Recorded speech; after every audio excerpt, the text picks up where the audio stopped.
welcome to another unboxing and review. Actually, I've been waiting for a while for this to come in. I know exactly what it is, and I backed it on Kickstarter. There are a few goodies that came with it on Kickstarter, and I read the ebook. I actually just finished it 2 days ago, so let's go ahead and open it.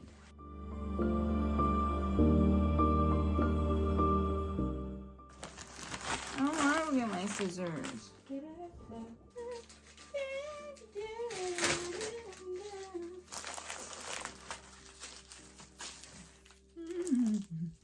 Is that a handwritten note? There were two options. There was a fade to black option and an open door option, and I didn't know that until after I picked it all. But you know, that's fine. Wasn't as graphic as other ones that I know exist. Oh, it's number 98. That's cool. All right, open this first. Comes with character art. Well, let's look at this first. Really like that a lot. Bookmark. Some character prints. So we got this one. Yeah, I love this one. This is the original one that I saw. I love that. Let's go ahead. I'm gonna read this real quick. Ooh, it's a sticker. Villains are not born, they're made. Boop. I know this is a Ursula origin story, Sea Witch origin story, and that is why I immediately had to click on it and back it. Didn't read anything about it. I was just like, a Little Mermaid? Immediate.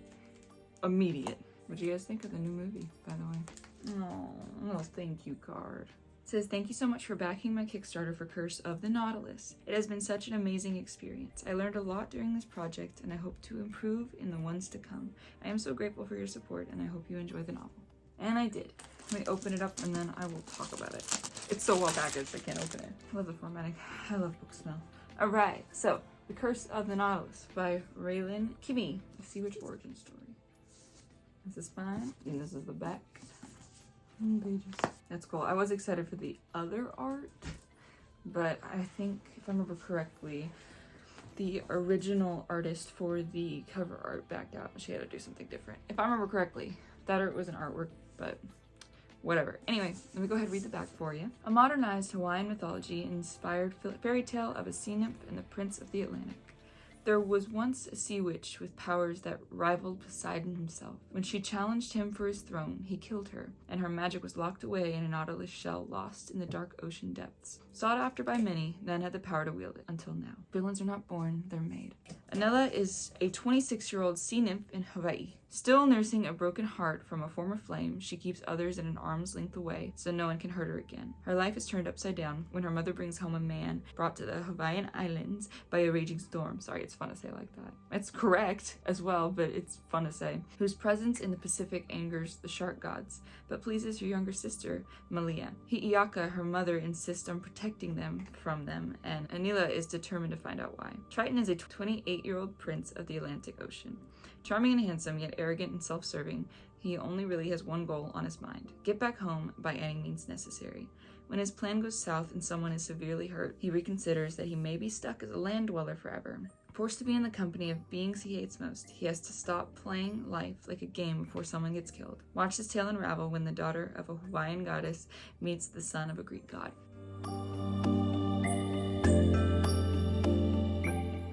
I love that it is a Hawaiian take. I lived in Hawaii for 3.5 years. I know I said Hawaii earlier, but also Hawaii. I lived there for 3.5 years. I loved the culture. I did most of my growing up there. I know. Insert white comment. I miss it a lot. I miss the atmosphere. I miss the people. I mean, I went to middle school no, it wasn't on base. My middle school and high school, I don't think either of them were on base. High school definitely wasn't. Went to Wheeler Middle School. Might have been on. No, I don't think so, because I think we still had to cross into base on the bus. Anyway, I learned so much about that culture, and I loved it. And then going to Lelehua, I learned how to do hula, which was really awesome. I learned it while I was on the cheer team, and we did a bunch of hula dances, and it was a lot of fun, and I enjoyed it a lot. It's not often you actually see Pacific Islanders, or like, I have a character who is Hawaiian in my book, When Dead Men Bleed. It's the main character, and I love him so much. And I've been trying to incorporate more of Hawaii's traditions and language in the books as I go along, because his parents didn't really pass it down to him because they don't remember a lot of who they once were, but I have really been loving adding more in there. That being said, this was a big help and a big reminder of what it was like to live there. Now, this book does come with some trigger warnings I thought I should add. I'm not one for trigger warnings. I don't get triggered. Only time I really got triggered was from a certain scene with a broomstick handle in 13 Reasons Why. And I can give you 13 reasons why that messed me up. But other than that, I don't really have triggers, but I know other people do. This has a lot of themes of stuff that rhyme with grape. I think I only put it that way because I saw a 21 Jump Street meme earlier. A lot of themes with that, and yeah, doesn't get too graphic most of the time, so that's good. It does make you uncomfortable at points, but that subject should make you uncomfortable, and if it doesn't, maybe you should rethink some things. Yeah, I don't know if it's Anela or Anela. I think I'm just gonna say Anela, because that's easier to roll off the tongue, I guess. Anela is the daughter of a goddess, Hi'iaka. Her dad was mortal, along with their sister, Malia. It's them two, and then Triton goes to try to save his sister, Binthasicame, I think is how you say it? Ben. That's how I was saying it in my brain. He goes to save her, accidentally kills a cephalopod, kills the thing trying to do something to her. He can't really tell what's going on, but he just wanted to save her, so he did. Turns out she was just after the Nautilus shell, which is, you know, Ursula's necklace. He gets in trouble by his dad because he basically single-handedly started a war, or almost started a war, and he basically gets banished to Hawaii, where he does not have access to his tail, but he still has his strength.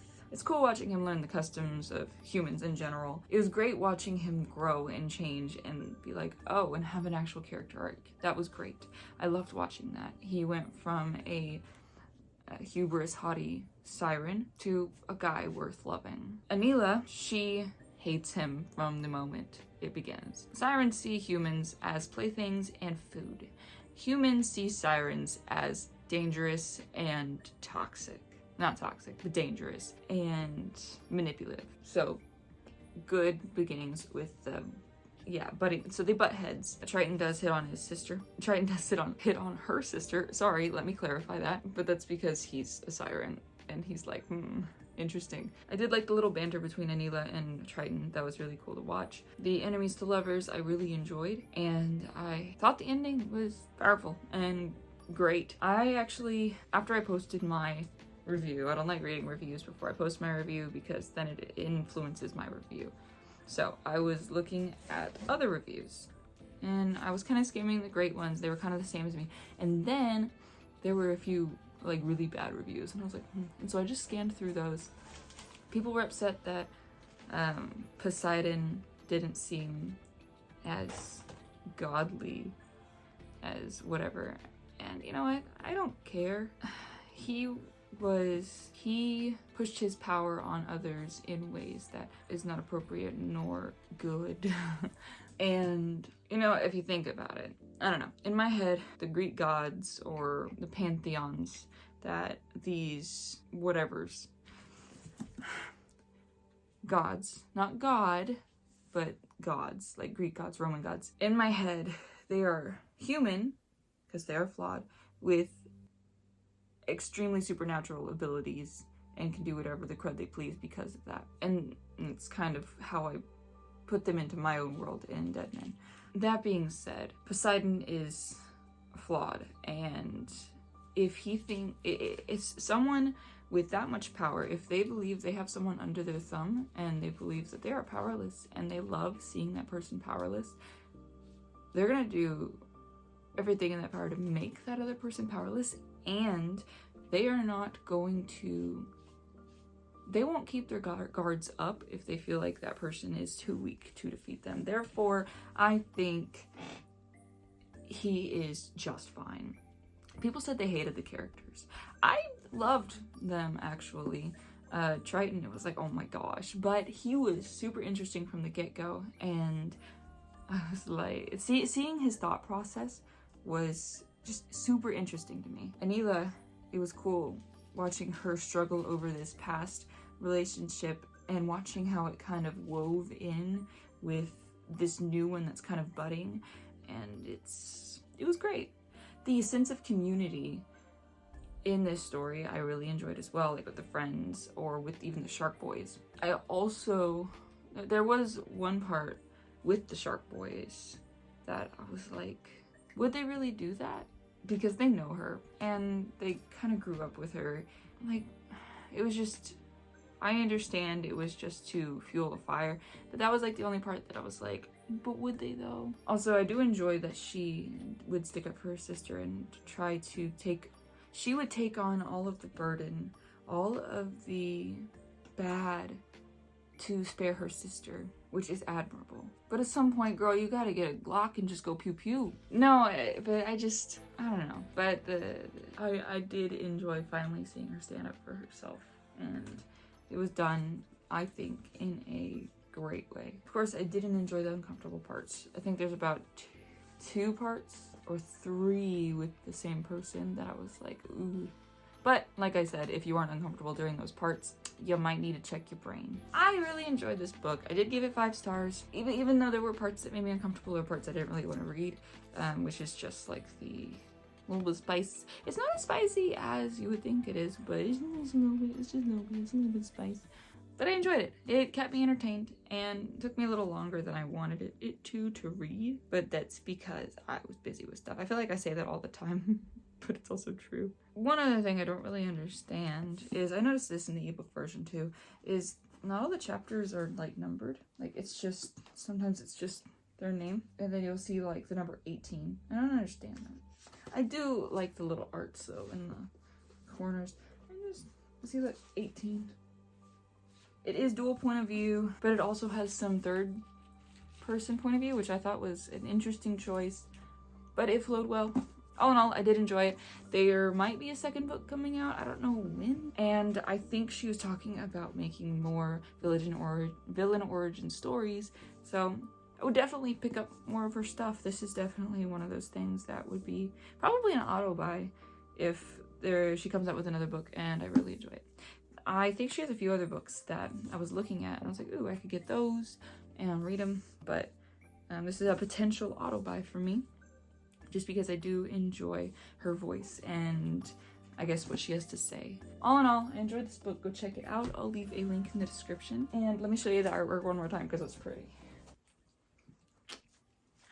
Artwork, book, link in the description. Go check it out.